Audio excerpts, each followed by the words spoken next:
Marvel's Spider-Man 2 is the critically acclaimed sequel to the PS4 combat porn. With new tools and a rework of the dodge system, the game was made more difficult to compensate, causing a noticeable uptick in resets, ranging between willing and more forceful than Kobe in Colorado. But what if we removed that crutch? Can you beat Spider-Man 2 without dying even once? This challenge may seem simple, easiest difficulty and well on the special needs kids, but here in Crack Central we call that heroin addict behavior. Taking the manlier crack approach, I'm playing on the hardest difficulty for the extra fingers in the bumhole. The rule for this run is simple.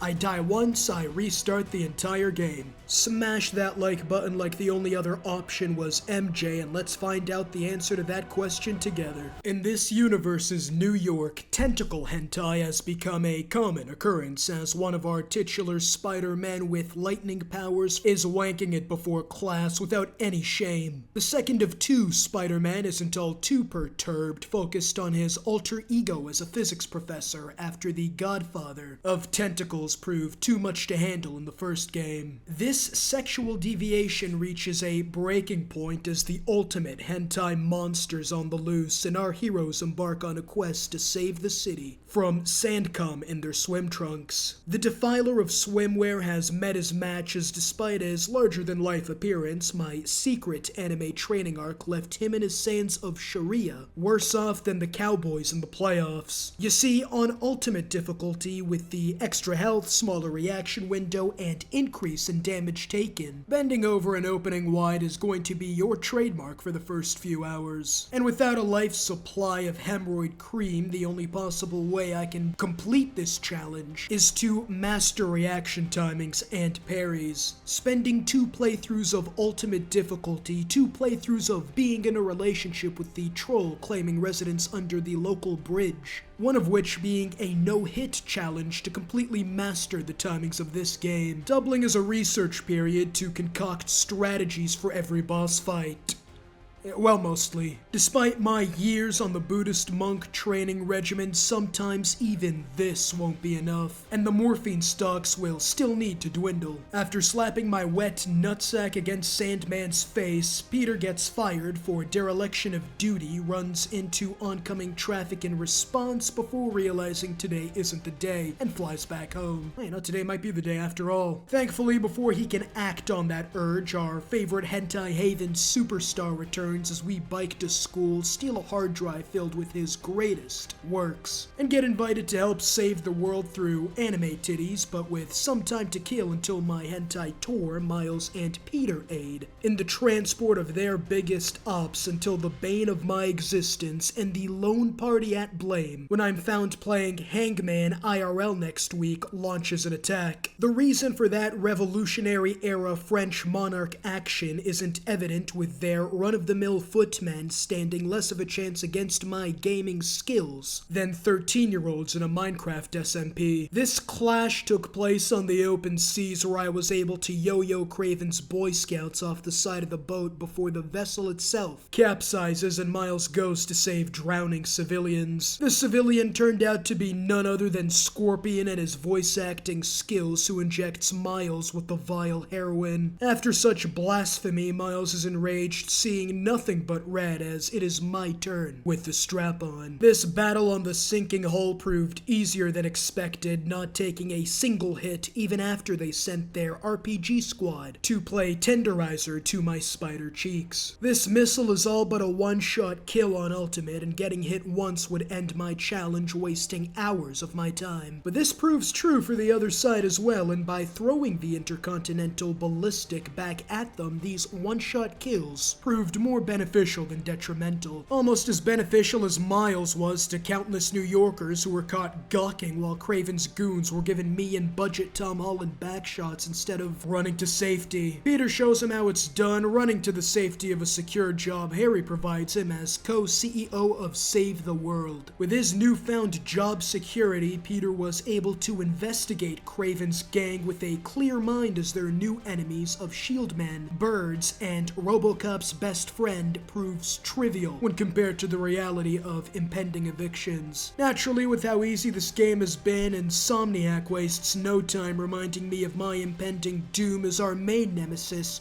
Kraven, proved his male member larger than Scorpion's artificial one. And there's no doubt about it, that big dick energy is that of a TCLR subscriber. By leaving a like and subscribing, you too will be able to wail on the users of the artificial pills that interrupt gooning sessions, even leaving you resistant to heroin, while also, more importantly, not missing out on future content. With his next target being Black Cat, I send Miles to get a taste of that gyat before Kraven's 15 inches obliterates her from this mortal realm, but it turns out she bats for the same side and instead deal with every manner of enemy sent our way, which proves challenging, not in the difficulty, but in the sheer amount of enemies with various fighting styles you have to take into account. But with the new minigunners being adequate long-range projectiles and dual finishing moves, we were able to keep our reset virginity intact, celebrating by going to the local fair in town where Rey Mysterio's assassination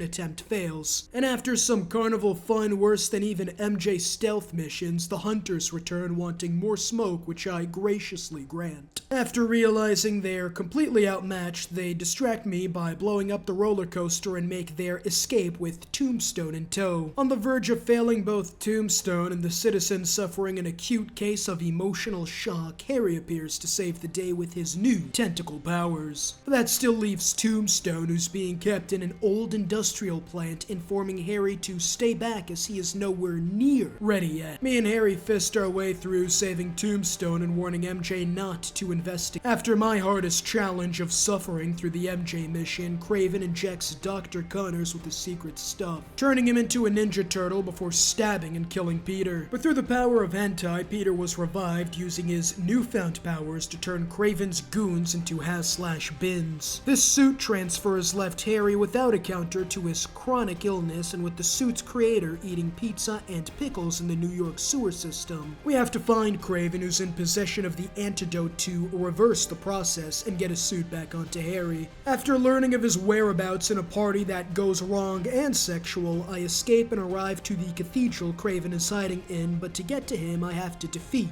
my first real challenge, Kraven's right-hand Spartan, whose shield made combat impossible without mastering the parry. But through my training and timing skills, I had all the requisite knowledge and skills, proving Xerxes to this Leonidas wannabe. After breaking into the cathedral, surviving his malicious assault of playing Little Xan on the track, I swipe the medicine and escape before he can continue this cruel and unusual punishment. With the antidote in hand, me and Harry accelerate the particles to prepare it for injection before Kraven's goons track us here. Knowing what form of Stormcloak General is awaiting, I save all my abilities and use nothing but these hands to wail on the oncoming hunters before they unleash their strongest weapon, Ulfric Storm. With all 4 abilities up, I don't even let him finish his villain monologue before unleashing a flurry of excessive justice. After seeing their boy's bumhole perused, used, and abused, they slide back with every manner of enemy, including their beefcakes. This difficult battle was made easy with a singular maneuver. In such a small, enclosed area, and with such variety, I stand no chance of leaving, with my survival intact, and am forced to unleash my secret weapon, the win button. By using Venom's Surge, Peter and his newfound fisting technique straight from Tibetan monks two-shot everything, finishing the antidote and escaping before the building collapses. With the antidote intact and Connors running amok, me and Miles hunt him down and engage in a 3-way with the hunters before Peter calls an isolation play, chasing the lizard to his secret lab, analyzing a mysterious stone before he almost catches me lacking in this battle of apex predators. To give you an idea of this fight's difficulty, if the expansion this alligator did to my shitter was done to cropland, world hunger would be extinct in mere hours. The boss has 3 phases, and with different abilities tacked on each one, his regular attack patterns were easy enough to memorize. But it was the combination of his undodgeable tail whip and unparryable sonic scream that proved the most damaging.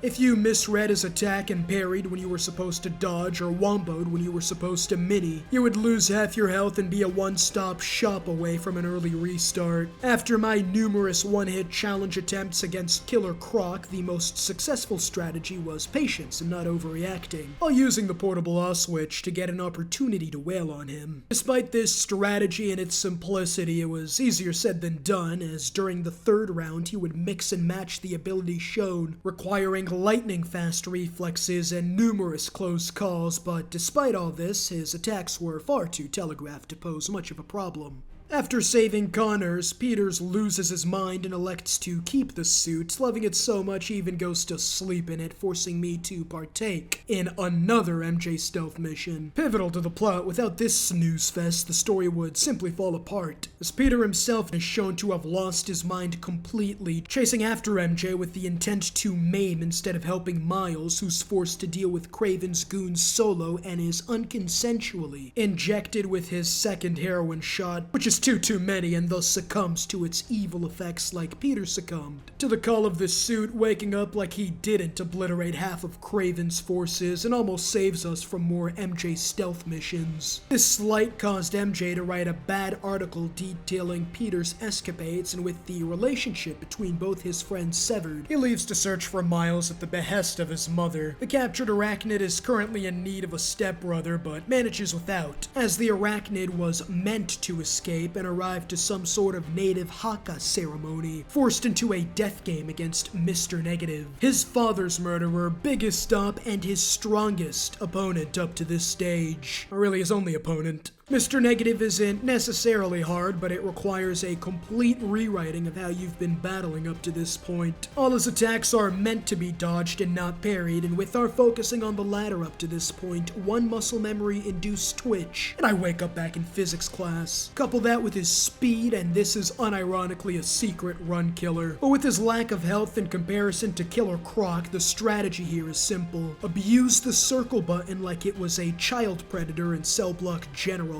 Despite this, there were a few times where the fight almost slipped from my grasp, including his force field that proved impervious to attacks, until I recharged my abilities. My being a sitting duck may seem like bad news, but the secret here is to swing around the arena as far from him as possible, recharge Spider Punch, break his shield, and then shortly after, his nose. After making a daycare out of his throat, getting trapped in his domain before releasing him from Kraven's, Mr. Negative is moved by this act of forgiveness and finds Peter, informing him of Miles' whereabouts, arriving to the mansion he's keeping Miles, and thus the turning point of this challenge begins. A fight so draining and impossible it would require complete concentration to survive, so did I? Well, the first round wasn't necessarily too difficult, spending just one round avoiding his telegraphed attacks while also keeping my distance, for when he uses his axe throw to get some free damage off of him, but he was nothing more than a pylon compared to his second stage. The toughest boss fight this game, Kraven's second stage is flawless with no holes in his combat and all his bases covered, turning invisible and then showing up out of nowhere, requiring expert use of the Spidey sense mechanic to determine whether to dodge or to parry. His ringing of the bell, which momentarily paralyzes Peter until you ejaculate your sticky substance to cover it, and worst of all, his sniper. I tested the reaction time and it was about 1/4 of a second between his lock-on and fire. And let me tell you, despite him acting like he's missing a chromosome, his chrome never misses. You dodge too early or too late, you take 80 total damage from one hit. I needed to use the parry and dodge mechanics to perfection. And while I was moving admirably, deleting 1/4 of his health bar,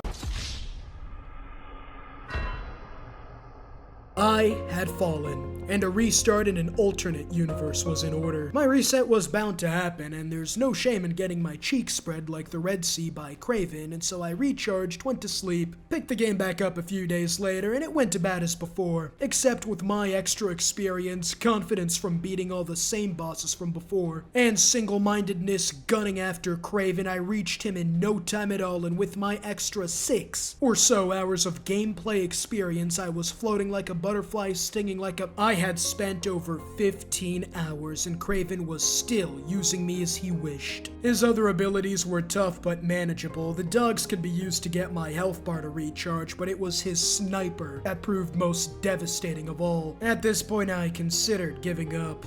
After all, what was the point of going through another 8 hours just to get hard countered by Kraven and his big iron? But after a week or so, I eventually recovered my mental health to try again. After all, I'm not a quitter. I'm a spit. Okay, wait. I needed a plan and fast, spending about 5 hours training on nothing but Kraven with ultimate difficulty, mastering his attack patterns and reaction timing, but soon realized in my grueling trials that this challenge would be all but impossible. You see, earlier on I alluded to doing a no-hit run this game, but that was only partially true. When I got to Kraven, I skipped him after 50 or so restarts when it became evident I wouldn't be able to survive a no-hitter against him, and relying on reaction timing is asking to lose as one mistake and it's 8 hours all over again. In order to skip that and get to my diagnosed 18 inches of venom, I needed a way to avoid his attacks consistently. And then it hit me. Well, not me, but the tree I was hiding behind. You see, bullets are commonly known to be stopped by thick oak trees, and so Kraven and his sniper could do little to penetrate the monstrous oak right in front of me. And with that, I had my strategy. Hide behind and near the bell and behind 2 sturdy trees, only fighting in this area. I'd be close enough to web up the bell, enough surface area to dodge his landmines, and most importantly, he launches a smoke screen signaling a sniper attack. I hide behind these bad boys, proving his gun all but useless. I practiced over and over again until I felt I was ready, restarting the game and reaching the second stage of Kraven's fight, where I put my plan into action. Despite this flawless plan, Kraven still has a deadly arsenal that almost got me numerous times, but the plan was working. I was able to avoid his strongest attack, and with my proximity to the bell and spidey sense, he may as well be trying to penetrate concrete instead of a twink's anus. And I was finally able to get my reward. Another fucking boss fight against Peter. After my relative 50 inches of Kraven, Peter was easy in comparison. It's still difficult, no doubt, requiring precision parrying, especially the third round where his venom attacks could only be dodged. But all that required was patience in the third round, knowing when to dodge and saving my venom surge for the most difficult task. Despite how tough this fight still was, and I did get gotten a few times, but by using the bell to get 2 rounds of hits against Peter multiple times around, I was able to beat him in one try, getting the venom symbiote off Peter, forgetting all about Kraven as we return the black alien to Connor so we can hello Harry. He isn't all too pleased being told he'll have to take one for the team, taking it upon himself to destroy the flask and unleashing the full powers of Venom. This next section as Venom was all about fun. Able to completely wail on the struggling guards, I turned the tables not only on them, but also Kraven. His moveset was much easier, only requiring parrying, and after defeating him, Venom takes a bite and enacts his New World Order. Back as Peter, we discover a new enemy type, the Symbiote. These things are just normal enemies, but tougher, requiring more hits. But all things considered, with spidey sense and good timing, they weren't too much more difficult. After creating a mixtape so fire it burned the symbiotes, we save Miles' mother and get home to Harry stealing my bitch, thankfully. The Scream boss fight was nothing short of trivial. While her attacks and combos varied, requiring patience, this was nothing compared to the time I've spent in this game and experience I've gained so far. Still not to be taken lightly, with her bevy of attacks strong enough to catch me off guard if I slipped up, but this was not a fair fight, with the 3 or 4 sirens in every arena paralyzing her like Stephen Hawking until the dwarfs start doing calculus. It allowed me to fuck her better than Peter after putting on the paper bag, saving MJ and teaming up with Miles to save the city from the symbiotes, but we miscalculated, and after Peter gets dogpiled, a reformed Mr. Negative shows up and we enter Peter's dark and twisted fantasies, transferring Negative's powers to Peter, unlocking the white supremacy promotional outfit, gaining a boost when attacking Venom's cumshot minions, and after teaming up with Miles and MJ, surviving through another stealth mission. Although I can't lie, this one was pretty fun. We are tasked with our toughest challenge yet, white against black. The race war has reached its climax. My final and hardest challenge up till now, Venom's abilities rivaled Kraven's with an undodgeable, unparryable attacks and massive combos that slightly change up to throw you off your game. He had the full package. This was nowhere near as hard as Kraven, the first round at least, and through expert parrying and patience, I was able to put up a good fight. But like a white baseball player the year after desegregation, I underestimated the powers a BBC bestows. The problem was I got greedy and went for 4 to 5 hit combos, but Venom himself can parry you. Giving Venom a parry is like giving Hitler a military, and with our lack of margin for error, I died after taking a large chunk out of his health bar, having to restart again. And while it did hurt having to go through another 10 hours of being with MJ, this felt almost blissful. I lost this round because I didn't really have a concrete plan and just winged it. That was on me and easily fixable. And after my previous training arc against Kraven, there really wasn't too much problem after I got behind the giant tree, returning to Venom a few weeks later after a little break, and this time, I was ready. Despite his imposing frame and massive attacks that had the variety of a US census in New Mexico, not to mention the enormous damage that requires perfect play, this fight was more on me than any other fight.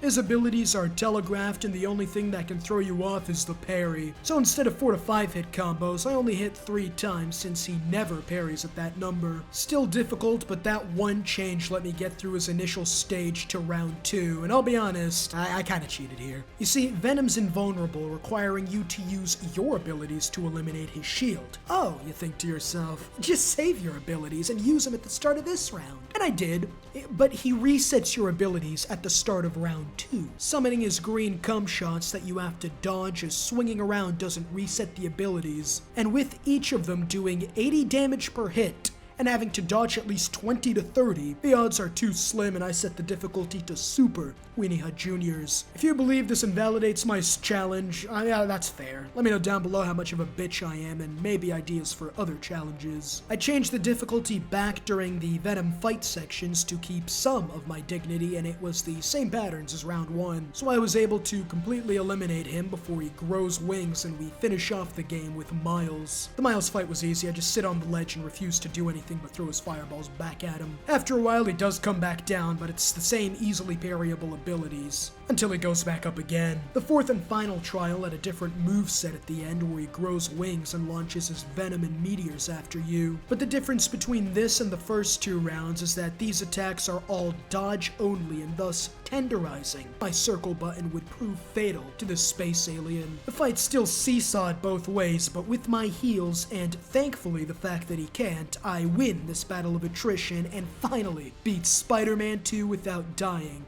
a single time. As Venom gets jumped in the background, ending off this saga and a challenge more brutal than first expected, I just want to say, don't do this. I sacrificed my mental sanity, months of my life, and hours of my time to complete a challenge only the most masochistic can hope to enjoy. In all honesty, this challenge was kind of fun, especially with how good the combat in Spider-Man 2 is. Never played the first one, so I don't know how this game is viewed compared to that one, but overall, this game's an easy masterpiece. Leave a like and subscribe if you enjoyed and want more masochism in the future, and I'll see you all next time. Peace.